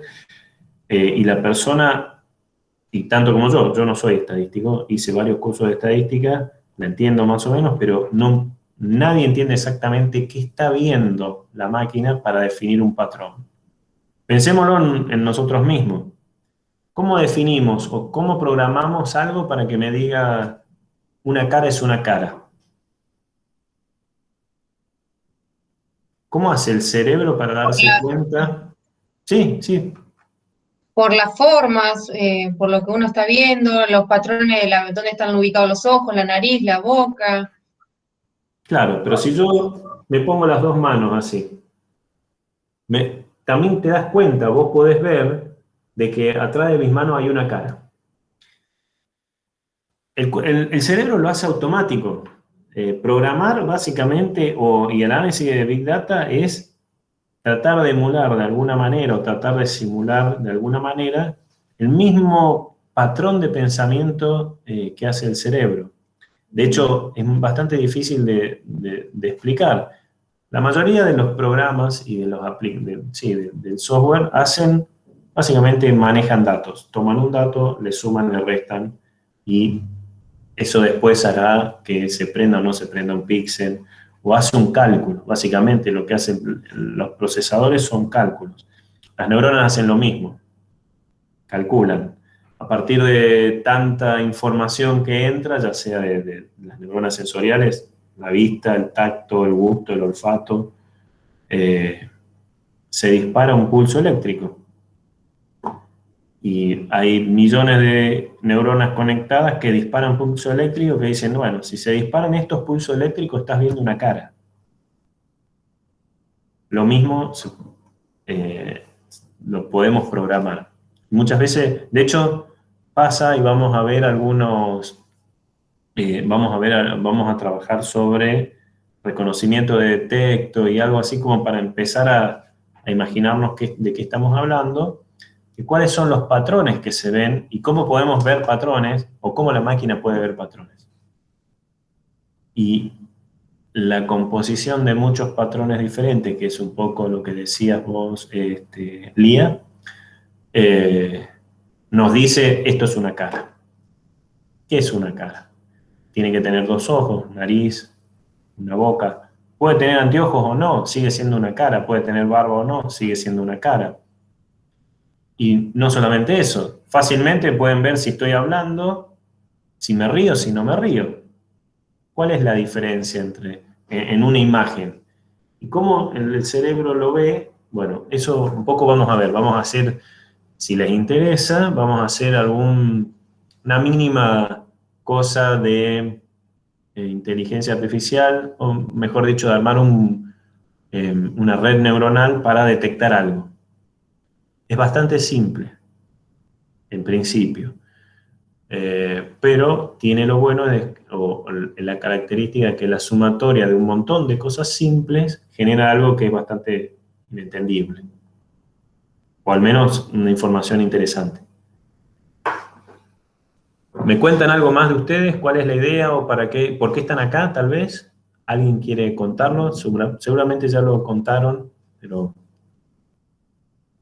son 2 minutos más y terminamos, hacemos una pequeña finalización de 10 minutos. ¿Alguien tiene una idea de por qué está acá? ¿O justo entraron a un link al azar y era un Meet de Google? No, particularmente, a mí me lo compartió un compañero de la tecnicatura que estoy haciendo de seguridad e higiene y que sirve lo que es la implementación en lo que es la industria y lo que es el manejo de la tecnología 3D y todo eso que estábamos viendo en los anteriores profesores. A mí me interesó y bueno, me amplió lo que es la visión, porque de la carrera que tengo ya cursada con lo que empecé ahora, nada que ver, así que... Con lo que empezaste ahora, ¿qué es? Claro, porque yo hacía enfermería y bueno, una similitud tiene, pero nada. Sí. Uh-huh. Así que me tiré por lo que es la seguridad e higiene Y de repente estás haciendo Big Data. No, pero lo que es la industria se aplica Es que se bastante. recontra aplican. Sí. Particularmente seguridad e higiene. De hecho, el último ejemplo que decía, esto del lente, el casco con el lente de Google Lens directamente, es para seguridad e higiene. De hecho, este casco que les contaba va mirando la imagen y va segmentando. Segmentando significa en una imagen poder definir áreas. Va segmentando áreas donde, por ejemplo, no tiene que haber gente o sí tiene que haber gente, dónde se va a caer, si se cae dónde hay zonas de riesgo, por ejemplo, particularmente en seguridad e higiene, donde hay zonas de riesgo donde no debería haber personas o no debería haber ciertos elementos, simplemente porque cuando se mira, directamente se arma una imagen tridimensional del espacio y se hacen cálculos porque ya tienen precargados modelos de cómo es la planta y qué son las cosas que están pasando. Entonces, tranquilamente, puedes decir, bueno, cada caño, qué está pasando en cada uno de los caños, si es de electricidad, si es de agua, si es de gas, la temperatura, si está funcionando o no. Todo ese tipo de datos, si un determinado movimiento, la predicción del movimiento de algún proceso, de algún elemento móvil de una planta, va a generar un problema o requiere que haya una zona donde no haya gente para evitar un accidente, por ejemplo. Ese tipo de cosas se recontra usa. Parte de inteligencia artificial para seguridad e higiene cada vez se usa más. Porque tenemos al final un evento, es bien claro, es accidente, no accidente. Es como, bueno, tenemos todas estas características de los pasajeros del Titanic y sabemos los que fallecieron y los que no, los que sobrevivieron y los que no. Tenemos todas estas características de un paciente y sabemos qué medicamento darle, cuál es el mejor o el peor, o cuál, con estas características, finalmente también nos vamos definiendo ciertas cosas. Por ejemplo, hace 2 años hicimos este curso, estaba asociado con GIS, con posicionamiento georreferenciado. Y parte de lo que se hizo, por ejemplo, era, bueno, los que participaron del curso era para docentes de la secundaria, muchos técnicos, le dieron a sus alumnos una aplicación para que pudieran traquear durante lo que duró el curso, que eran 4 meses, el camino que hacían cada uno de los alumnos para ir a la escuela. Y eventualmente, y en ese traqueo, daba el direccionamiento, la velocidad, un montón de parámetros. Al final uno de los profesores propuso, de hecho lo hizo en Brown, fue a la municipalidad y le propuso, che, ¿por qué no ponen una casilla o cambian el recorrido de, no me acuerdo qué línea de colectivo, porque pasa por tal lado y todos los alumnos tienen problemas? Porque él lo había asociado con si falta o no falta clase y el día de las clases. Le había puesto más datos, le había asociado datos de temperatura y humedad que sacaba del Servicio Meteorológico Nacional por día, y finalmente pudo hacer como una especie, no una especie, hizo un mapa de los problemas en la región, en el municipio, que ocurrían en qué momento, por ejemplo, cuando llovía. Sí, Fabián. Sí, mi consulta es, uno, ¿podría realizar eso? Es decir, ¿uno lo puede realizar? Sí. Es decir, por ejemplo, con Kaggle, ¿Kaggle me permite realizar eso o una aplicación me permite realizar eso?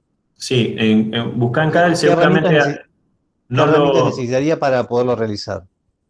Bueno, ahí está. Herramienta y esto era como lo que quería, lo siguiente que les iba a proponer. Hay dos grandes, para análisis de datos, hay dos grandes lenguajes de programación. Hay muchos, pero hay los dos principales que usan todos los científicos de datos, toda la gente, las personas que trabajan con datos. Hay uno que es más estadístico, que se llama R, que no es un lenguaje propiamente dicho. Bueno, Natalia, perdón, ahora no es un lenguaje propiamente dicho de programación, pero es un lenguaje, es un entorno, un lenguaje funcional que es bastante más estadístico y tiene más potencia matemático-estadístico, y otro que es Python, que tiene otras generalidades que se pueden usar para otras cosas también. Yo personalmente uso R, pero por una cuestión histórica mía. Ahora estoy aprendiendo Python, porque también me da otras opciones. Si van a Kaggle, ahí pueden entrar y visítenlo, paseen por todos lados, están los datasets, y de hecho están separados por temática. Hay datasets que tienen que ver con mapas, datasets que tienen que ver con lo que quieran, con medicina, con predicción, mucho de finanza también. Es decir, bueno, si nosotros podemos saber cuál es la acción, qué acciones hoy están baratas y mañana van a estar caras, las compramos hoy. Si podemos predecir eso también, todo eso está. Predicción de la escritura, los predictivos de los teléfonos, de las computadoras, es exactamente lo mismo. Son grandes bases de datos y modelados donde cada palabra tiene algo, cada frase se va armando, cada palabra tiene una probabilidad de aparecer después de otra. Y si podemos modelar exactamente qué frase va a aparecer, les voy a pasar un video de exactamente esto que estoy diciendo, donde, bueno, hoy en día muchos de los diarios, muchos de los diarios y el área digital, las noticias no las escribe una persona, las escribe un predictor de texto. que lee otras noticias y arma noticias nuevas, donde dice, bueno, que tenga cierta característica en tamaño de párrafo, cantidad de palabras, y se alimenta de otras noticias. Ni siquiera hay un periodista por detrás.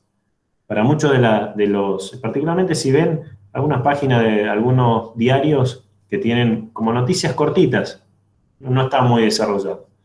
Esas es un predictivo que lo escribe y automáticamente todos los días a las 2 de la mañana se arma el diario sin ninguna persona por detrás. Un programador lo programó en algún momento. En Kaggle los pueden ver. Yo lo que les iba a decir, o lo que quería contarles o preguntarles, es lo siguiente exactamente. Siguiendo con esto. A ver, es bastante simple. ¿Dónde iniciamos? Cursos online, yo les voy a pasar varios. YouTube, sí, YouTube tiene un montón de cosas también. Y les voy a pasar varios que a mí por lo menos, y que están en español y están interesantes. Muchas de las cosas no necesitan, particularmente cuando están aprendiendo, no necesitan máquinas, computadoras muy sofisticadas porque pueden usarlo en la nube. Muchas de las cosas se pueden hacer en la nube. Yo trabajo en R porque me es más cómodo, porque históricamente lo aprendí y es seguramente lo que vamos a hacer. Lo que sí, no se llama habitualmente horas sillas, pero es la idea, imagino que es la idea de, para trabajar con esto, requiere que sí o sí haya un tiempo de dedicación, como casi todo, pero particularmente un tiempo de dedicación a estar frente a la computadora y ver, y que no salga, y que no salga, y que salga. Empezar a entenderlo, eso lo podemos ver. Como les decía, hay dos grandes lenguajes, Python y R, y esto, entonces viene esta pregunta. Si yo preferiría y quisiera hacer algunas cosas en R, algunas cosas en particular, de hecho tengo los videos grabados, inclusive contarles cómo se usa R. Python es similar en un punto, pero se escribe completamente diferente de otra manera. R lo que tiene es que en general los datos uno los baja, los procesa y después los comparte.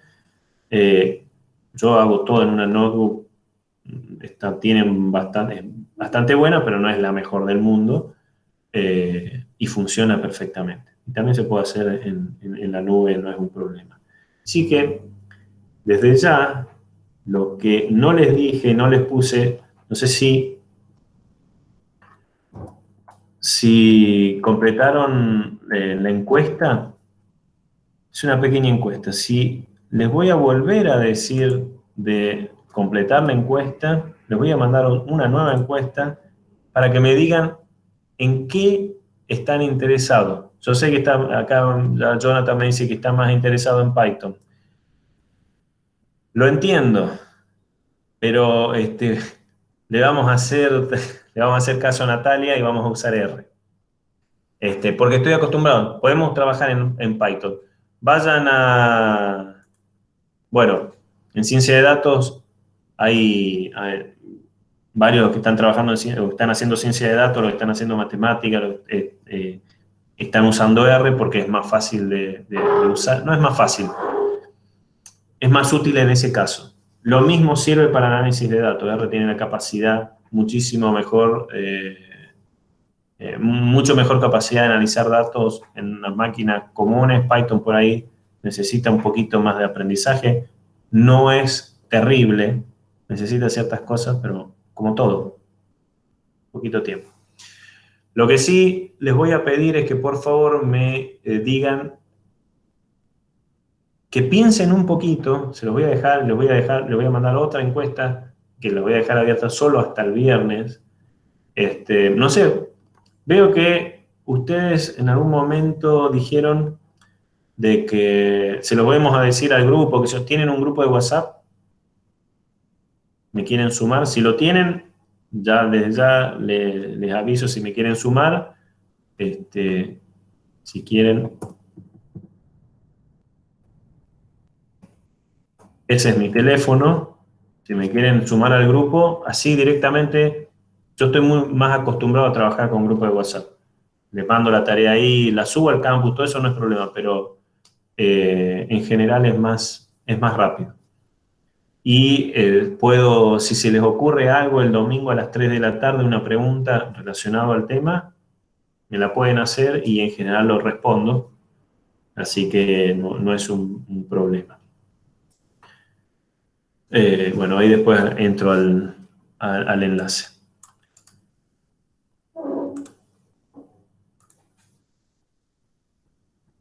¿Qué más? Bueno, lo que les estaba diciendo, que la idea es, les voy a mandar una encuesta ahora, terminamos esto, y quiero que lo piensen en estos días en qué les gustaría trabajar, porque es tan grande el campo de Big Data que yo puedo usar como ejemplo cualquier cosa, y me gustaría usar un ejemplo que les sea útil a la mayoría de la gente.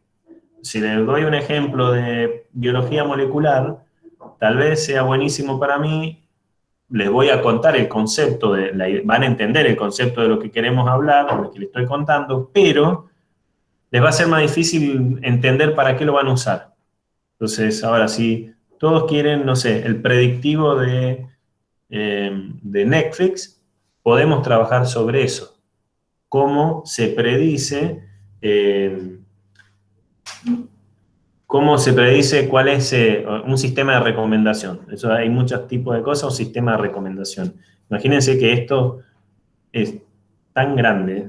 En otro trabajo que estoy haciendo, estamos trabajando con un grupo donde tenemos sensores en un campo, distintos sensores de IoT que mandan los datos automáticamente a un servidor, y dependiendo del servidor y un modelado que estamos haciendo nosotros, riega o no riega en distintos lugares, o agrega o no agrega distintos fertilizantes dependiendo del color de las hojas, por ejemplo, de las plantas que están creciendo. Entonces, hay que hacer un modelo de eso. Yo estoy en la parte de toma de datos y el modelado, decir, bueno, qué es una planta sana y qué no es sano, por ejemplo. Otro trabajo que hice es analizando imágenes satelitales. Teníamos con una empresa minera, ellos habían tomado el geólogo que habían contratado, tomó datos de distintos puntos de la Tierra en un área, en un terreno de la minera, midió ciertas cantidades de metales y distintos componentes en ese lugar, mapeó el lugar básicamente, y a partir de imágenes satelitales intentamos encontrar cuál era la función que correlacionaba los datos de los minerales que había en la Tierra con las imágenes que captaban los satélites en distintas longitudes de onda. A ver si podemos encontrar cuál era la relación. ¿Para qué? Para que eventualmente, en un lugar donde no teníamos los datos de los minerales, decir, bueno, vayan y hagan algo acá, por ejemplo. ¿Tiene algo que ver con genética? No tiene nada que ver, pero sí tiene que ver con análisis de datos, que es básicamente lo que vemos acá. Yo estoy acostumbrado a buscar patrones en los datos que vemos. Y esos patrones pueden ser en cualquier cosa. Como genetista no tengo nada que ver con una minería, pero como analista de datos digo, mira, podemos analizar esto.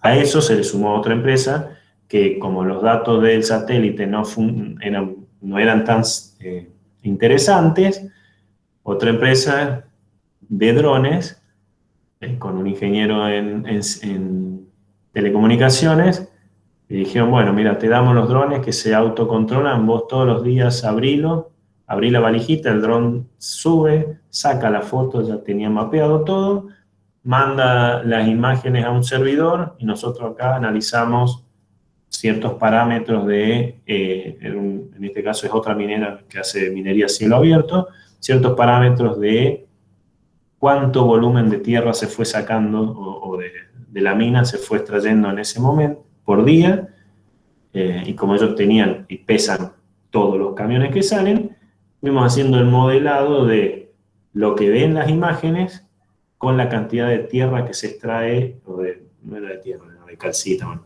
la cantidad de minerales que se extraía día a día. A ellos parece una pavada esto, pero a ellos les significaba una cosa muy importante. Una minera, cuando extrae minerales o extrae parte del suelo de un determinado lugar, de una provincia, le tiene que pagar un canon a la provincia por la cantidad de tierra removida. Y la provincia tiene que saber cuánta cantidad de tierra removió la empresa para cobrarle ese impuesto, o ese canon. Lo que se hace es, y dependiendo, si es una minera que saca oro, con que saque un pedacito de tierra y saca ese pedacito 100% oro, es un canon mayor que otra minera que saca un pedazo de tierra y es solo tierra, digamos, y no está el mineral de interés. Entonces, al que saca solo tierra se le cobra un canon diferente al que saca oro. Entonces, ¿cómo hacen para definir eso? Porque aparte sale, todavía no está procesado. Entonces van, miden, pesan los camiones, controlan la densidad y se fijan por densidad qué es cada cosa. Bueno, la otra opción es que vaya un dron, saque fotos y nosotros ya sabemos que cuando sacan cierta cantidad de cierta densidad, el camión pesa de tal manera que esa foto tiene asociado un dato. Sí, voy a mandar un poco de tarea.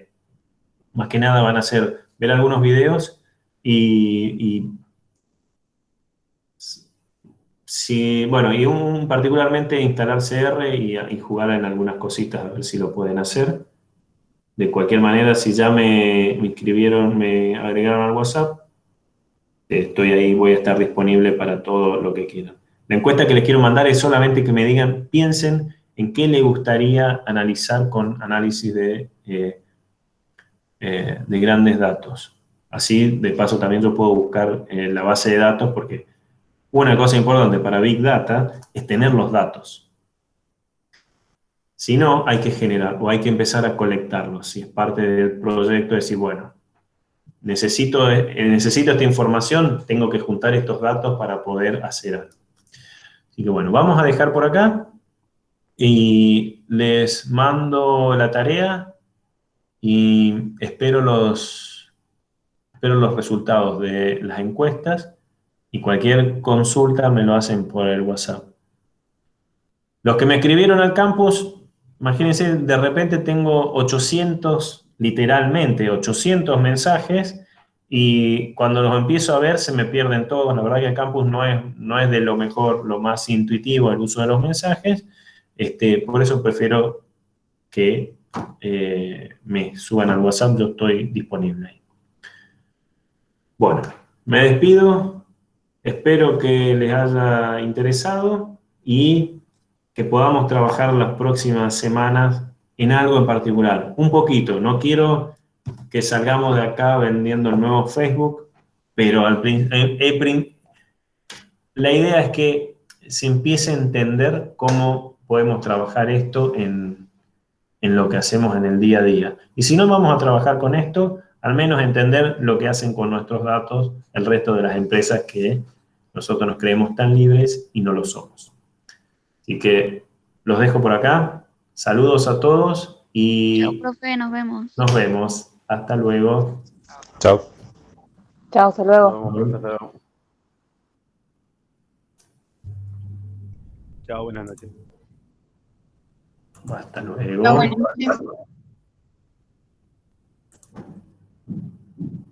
Buenas noches.